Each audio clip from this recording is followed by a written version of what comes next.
Ah, yeah. Kumain na kaya. Gulang pa ba? Kumain ka marami. Kaya di ka na nananaba eh. Oh, love, andiyan ka na pala. Tay. Magandang gabi po.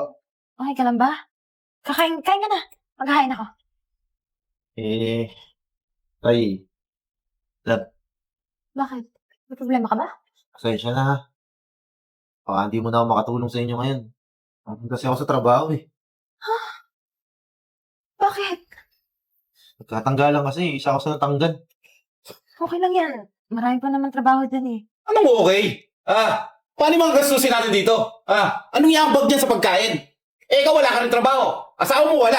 Ang gagawin natin dito Umanga? Tay naman. Wag mo na pagsalitaan ng ganyan yung asawa ko. Nai-stress na nga na wala ng trabaho eh. Hoy, baka nakakalimutan nyo. Nasa pamamahay ko kayo. Kaya ako ano gusto ko yung masusunod. Gusto ko yung magambag kayo. Kung wala kayong pagambag, sa gastusin dito, huwag kang kakain. Hindi na! Kumain kayo dalawa. Hindi na lang din ako kakain kung ganyan niyo itatrato yung asawa ko. Hindi wag! O sige na Eden, ubusin natin lahat yan. Huwag kang magtitira sa para sa mga to.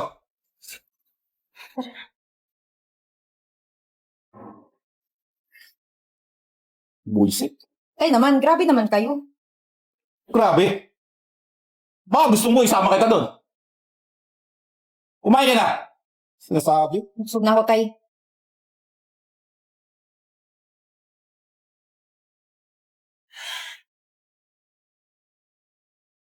Sensya ka na love sa tatay ko ha. Eh, wala tayong magawa. Nakikita na lang tayo eh. Okay lang yan.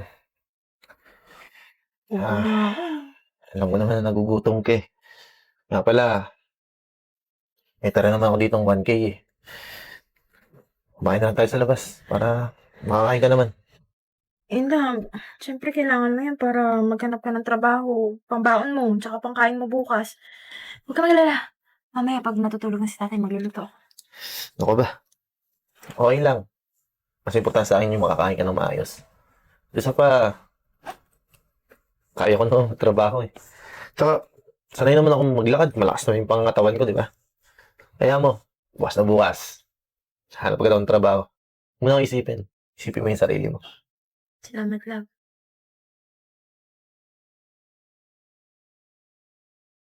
Ay, nakaka-stress.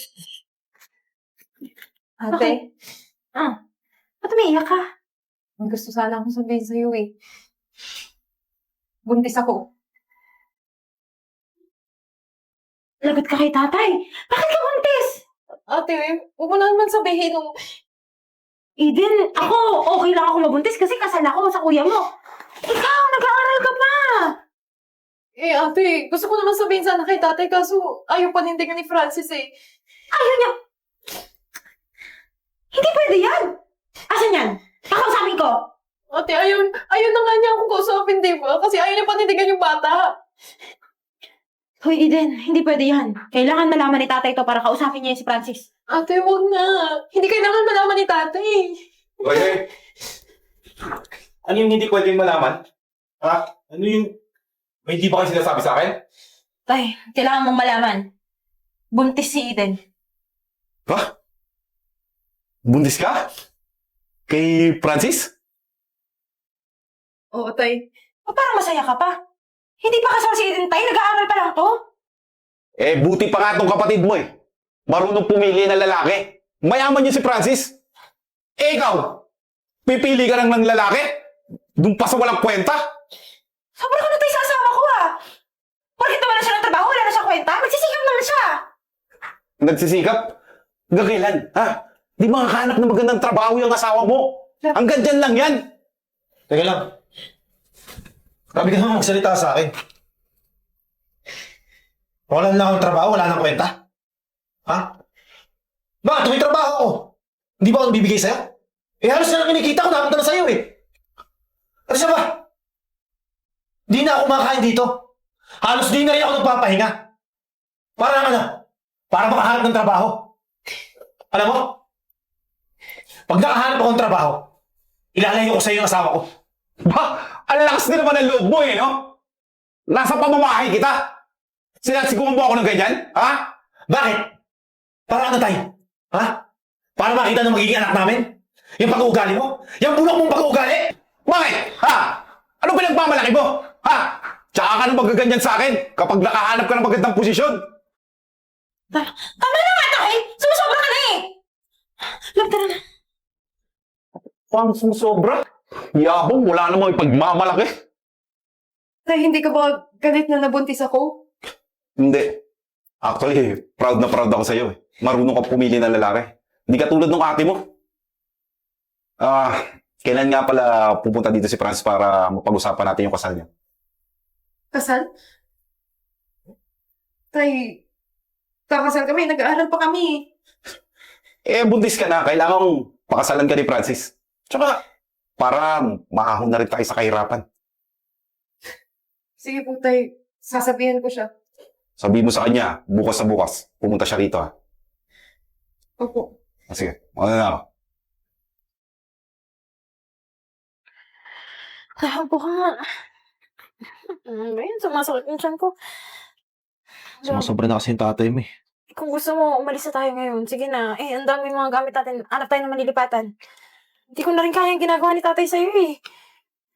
Hindi naman talagang plano ko eh. Yung bumukod tayo. Alam mo, sa oras na makahanap ako ng trabaho, lilipat agad tayo. Isa pa, pasensya ka na lang ba? Wala eh. Ginagawa ko naman lahat eh. Pero hindi ko mabigay yung magandang buhay para sa'yo. Love, ano ka ba? Huwag ka mag-sorry sa akin. Sobrang proud ako sa'yo kasi mahal na mahal mo ako tsaka yung magiging anak natin. Ginagawa mo lahat. Kaya mahal na mahal kita eh. Kasi ikaw, may paninindigan ka. Di ka tulad nung nakabuntis kay Eden. Ayaw nga siyang panagutan eh. Kung alam lang ni tatay, baka mapahiya siya sa mga sinasabi niya. Hayaan mo. Oras na makapanganak ako, maghanap din ako ng trabaho. Tutulungan kita. Ano ko ba? Hindi ko naman hayaang mangyari yun. At naman kita pagtatrabaho yun eh, kayang-kaya ko naman. Sige lang. Sorry talaga sa tatay ko ha. Alam mo, okay lang yun. Kaya ko naman tiisin yung ginagawa ng tatay mo eh. Kesa naman bumukod tayo ng walang-wala. Ayoko kasi magdusa ka. Kaya mo, gagawin ko lahat para sa'yo. Salamat.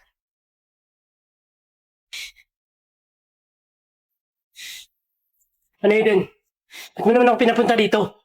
Sa may lakad ako eh. Salamat ha, pumunta ka. Gusto ka kasi makausap ni tatay eh. Kasi ikaw yung ama ng dinadala ko. Di ba sinabi ko na sa'yo? Hindi ko pananugatan yung bata? Francis, wala namang ibang gumalaw sa akin. Ikaw lang naman ha. Eden, kahit pagpilitan mo pa yung sarili mo, hindi ka magustuhan ng pamilya ko. Eh di ba mahirap lang kayo? Hindi tayo nababagay, Eden. Francis naman. Francis, sige, nalulungkot ako sa'yo. Panagutan mo lang tong anak. Francis, maawa ka naman oh. Eden, kahit umiyak ka pa ng dugo dyan, hindi ako mandadala sa paawa mo. Namalay ko ba? Kung anak ko ba talaga yung dinadala mo? Eh malandi ka naman kasi. Anong sinabi mo? Malandi ako? Malandi ka! Wala kang iya! Ako malandi! Ang kapal na mukha mo! Sinusitan mo yung kapatid ko! Ha? Hayop ka? Ha? Ano? Babae lang kaya mo? Ha? Matapos mong buti si Eden? Ha? Hoy, mag-iingat ka sa pinagsasabi mo. Baka hindi mo ako kilala. Wala akong pakialam kahit sino ka ba? Ha? Ang pinag-uusapan natin dito, magpakalalaki ka! Binuntis mo si Eden, oh! Wala akong pakialam dahil malandi to. Ano malandi? Nagpakasama ka rin, di ba? Ano mo gusto mong mangyari, ha? Eh, wala ka pa na talagang kwenta eh! Ano? Ha? Ginagawa mo, ha? Alam mo, bastos ka talaga eh. Bakit binabastos mo tong manugang kumayaman? Alam mo, wala ka na nga silbi dito. Mabigat ka na. Ito ba gagawin mo? Basag ulo? Kaya pala ayaw ng pamilya ko sa inyo eh. Ha? Alam, anong ibig mo sabihin? Hindi ko pananugutan yung anak nyo. Kaya ayaw ng pamilya ko sa taong mahirap at ugaling squatter.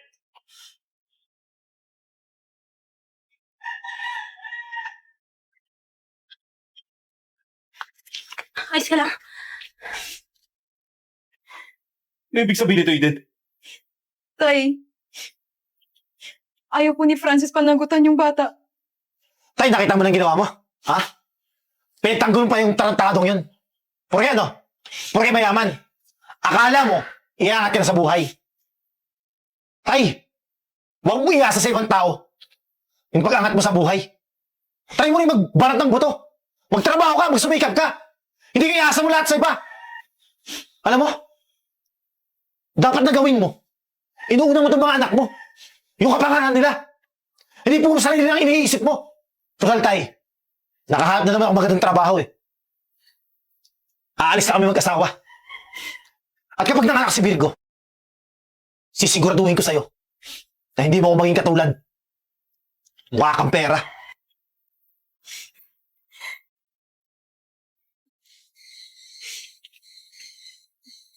Tay, sorry ah.